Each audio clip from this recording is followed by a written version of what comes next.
नमस्कार, म प्रेम तुम्बाको।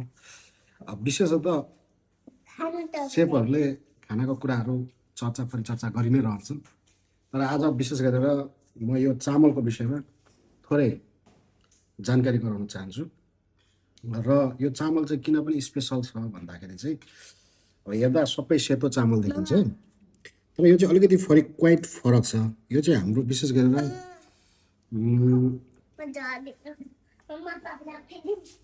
ओके, एकैछिन ल, म बोल्दैछु ल, एकैछिन ल छोरी गाडी है।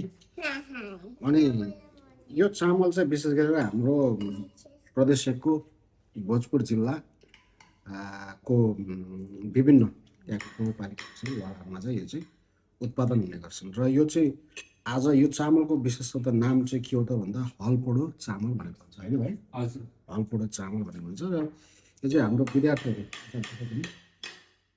विद्यार्थी भाइहरूले चाहिँ उहाँहरू भोजपुरबाट हुनुहुन्छ, कुन ठाउँ भन्नु? सडानन्द। त्यो गाउँपालिका त्यो नगरपालिकातिर चाहिँ बढी जस्तो मात्रामा चाहिँ यो यसको चाहिँ व्यापक रूपमा चाहिँ खेती हुँदो रहेछ। र यो चामल मैले निकै अगाडि एउटा टुरिज्म प्रमोसन कार्यक्रममा चाहिँ यो चामलको विषयमा सुनेको थिएँ। आज यहाँको माध्यमबाट खान पाएँ, होइन? आफ्नै ठाउँमा आरटिआर होटल स्कुलमा टेस्ट गर्न पाएँ। र एकदमै क्वाइट डिफ्रेन्ट अरू चामलहरूभन्दा पनि अलिकति जुसीनेस, अलिकति सफ्टनेस, अलिकति साइनी, होइन? एकदमै चामल पनि एकदमै साइनी टाइपको, एकदमै स्वाद पनि एकदमै अरू चामलभन्दा चाहिँ एकदमै राम्रो।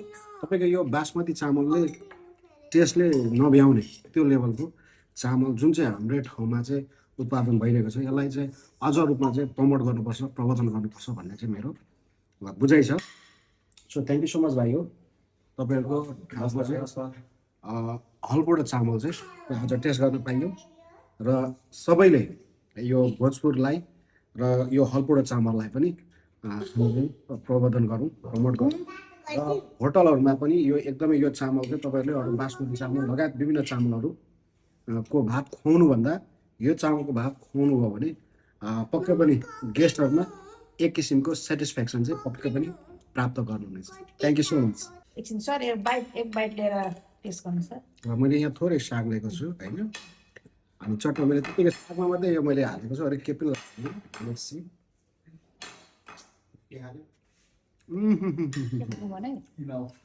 Wow, super super.